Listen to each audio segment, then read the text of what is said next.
রথযাত্রার পবিত্র দিনে সাব্রু মহকুমার মনোবাজারে স্বনির্ভরতার পথে যুক্ত হলো আরো একটি নতুন উদ্যোগ।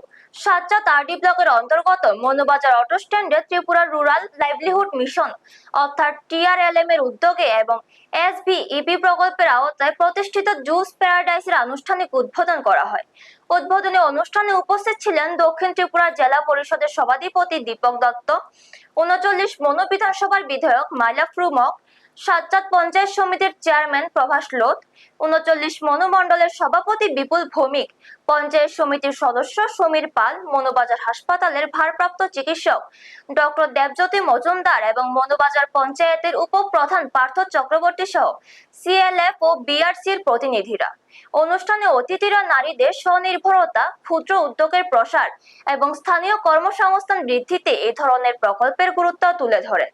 তারা বলেন, টিআরএলএম এর উদ্যোগে গ্রামীণ মহিলাদের অর্থনৈতিকভাবে আরো শক্তিশালী করে তুলতে গুরুত্বপূর্ণ ভূমিকা পালন করবে। উপস্থিত অতিথিরা উদ্যোক্তাদের শুভেচ্ছা জানিয়ে ভবিষ্যতে ব্যবসার আরো সাফল্য কামনা করেন।